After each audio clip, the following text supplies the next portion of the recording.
বাবার বাড়ি থেকে তো কোনোদিন সোনা দেয় না, তো ইট পাথর ভরে দিয়েছে ব্যাগের মধ্যে, এই কথাটা আমাকে শুনতে হয়েছে বরের মুখ থেকে।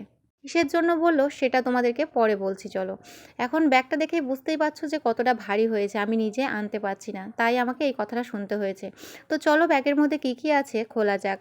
ব্যাগের মধ্যে কিন্তু আমি এখনও কিচ্ছু খুলিনি, তবে যেটা প্রয়োজন সেটা নিয়ে নিয়েছি আমি ব্যাগের থেকে।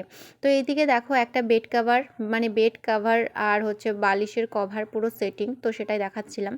তো এটা হচ্ছে আমার বড়দির থেকে নিয়ে এসেছি। আর কিছু ব্লাউজ পিস আমি নিয়ে গেছিলাম ওখানটায় কাটানোর জন্য, বড়দি আমাকে কাটিয়ে দিয়েছে। বাবার বাড়ি থেকে কী কী আনলাম সেগুলো সবটাই তোমাদেরকে দেখাবো চলো। এই মশারিটা হচ্ছে আমার মা কিনে দিয়েছে আমাকে।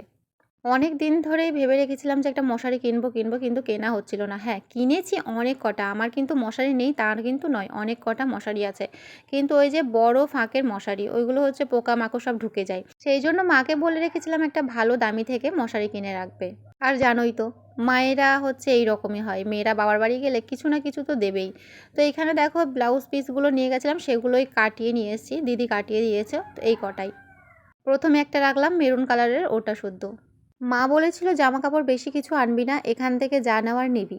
এটা তোমাদের দাদাভাই কিনে দিয়েছে, 3 পিস একটা চুড়িদারের সেট।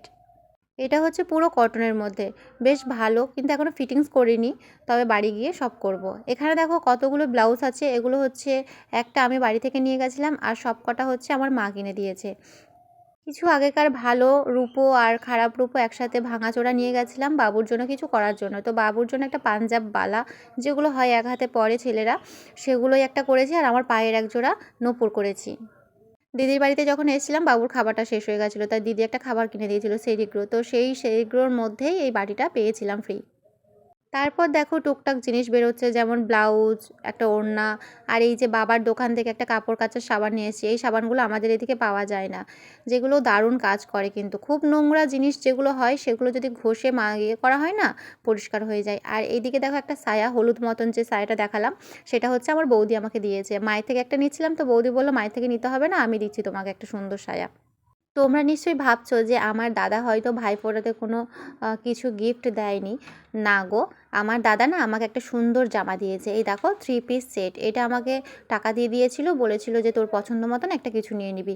তো আমি এই দেখো একটা 3 পিস নিয়েছি, কালারটাও খুব সুন্দর, এই রকম কালারের আমি একটাও ড্রেস পরিনি, তাই ভাবলাম যে চলো এইরকম একটা কালারের 3 পিস একটা নেওয়া যাক।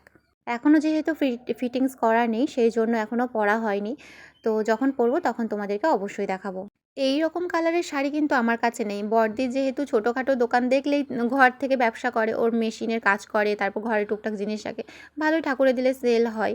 তো এই যে দেখো মেরুন কালারের একটা নিয়েছি, আর একটা হচ্ছে কচু পাতা রঙ, জানি না এটা কী বলবো, কচু পাতা রঙ নাকি সবুজ কালার বলবো। তো এই দুটো শাড়ি আমি ওর থেকে নিয়েছি।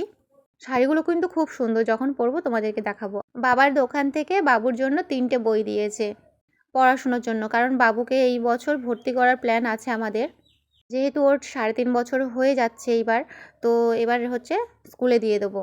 রেড কালারের একটা কাপড় রাখলাম, দেখো ওই যে ওপরে, ওটা হচ্ছে নাইটি, মা আমাকে আসার আগে কিনে দিয়েছিল 300 টাকা দিয়ে, কিন্তু খুব সুন্দর। আগে একটা কিনে দিয়েছিল, তার জন্য 500 টাকা দিয়েছিল দুটো নাইটি কেনার জন্য। তো আমি সেই দিনকার একটা নাইটি কিনেছিলাম, সেই বাজারে যখন যাই সেই তখনই, হলুদ হলুদ আর কালোর মধ্যে নাইটিটা।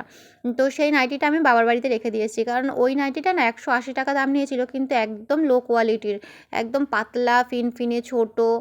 আর তারপরে মা বলেছিল যে ঠিক আছে তোকে আমি ভালো দেখে একটা নাইটি কিনে দেবো, তো আমাকে দুটো দিচ্ছিল, আমি বললাম যে না একটাই দাও, বাড়িতে তো এমনি দোকানের নাইটি আছে। তো এখনও পর্যন্ত নাইটিটা আমি একবারও পরিনি। আমি জানো তো নতুন জিনিস আলমারিতে ভরে রাখবো সেই রকম মেয়ে নই, জানো তো।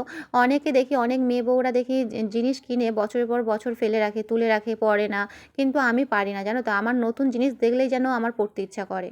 দেখি তাও কিছুদিন এই নাইটিটা তুলে রাখবো, এখন তো নাইটি আপাতত আছে। মা একটা দিয়েছে, বড়দির বাড়ি থেকে দুটো নিয়েছি, নতুন নতুন নাইটি দুটো দিয়েছে। আর ওইদিকে দেখো বাবার বাড়িতে গিয়েছিলাম, টুকটাক জিনিস তো আনবোই, সংসারের জিনিস। তো ওইদিকে ভিমবার জেল দুটো নিয়ে এসেছিলাম, কারণ বাসন মাজার জন্য মাদের দেখেছিলাম, তো সেখান থেকে মাকে বলেছিলাম যে আমাকে দুটো এনে দেবে, তো বাবাই কিনে দিয়েছে। আর এখানটায় দেখো বাবুর জন্য তেল দিয়েছে মা মাখার জন্য। তেল মানে হচ্ছে ওই গাছগাছাড়ার ওষুধি তেল, জানো তো, বাচ্চাদের ওই জন্ডিস রিকেট রোগ হলে ওগুলো দেয়। আর আমার বাবু থেকে কিন্তু আমি ছোটো থেকেই মাখাই, এই তেলটা বাচ্চাদের পক্ষে খুবই ভালো। আর এই যে দেখতে পাচ্ছ একটা প্যাকেট, এটা হচ্ছে কাঁসা পিতল মাজার হচ্ছে পাউডার। ঠাকুর ঘরের জন্য নিয়ে এসেছি। ঠাকুর ঘরে যেটুকু থালা বাসন হয় না, ওগুলো একটু কালচে কালচে লাগছে, জানো তো।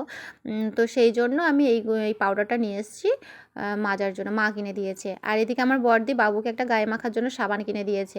আর এইখানটায় দেখো আমার হাতে ট্রিপসিন, এটা হচ্ছে কাশি সর্দি হলে খাই, মানে কাশি, গলা খুসখুস, এটা হচ্ছে একটা চকলেটের মতন আর কি ওষুধ। তো এটা ভালো কাজ করেছিল, সেই জন্য আমি এক পাতা নিয়ে নিয়েছি, বড়দি কিনে দিয়েছিল। আর এদিকে বাম টাম আমার যাবতীয় যা লাগে আমি 1 বছরের জন্য টানা নিয়ে নিয়েছি, কারণ 1 বছর তো এখন আর ঘর থেকে বেরোবো না। ব্যাগের মধ্যে যা যা ছিল তোমাদেরকে তো দেখিয়ে দিলাম। এই কটা জিনিসের জন্য বর আমাকে এত বড় কথা বলবে ভাবতে পারিনি। আমার বাবার বাড়ি থেকে নাকি সোনা দানা কিছুই দেয় না, শুধু এই ব্যাগের মধ্যে ইট বালি পাথর এইসব নাকি ভরে দেয়। এই কথাটাও আমাকে শেষ পর্যন্ত শুনতে হলো।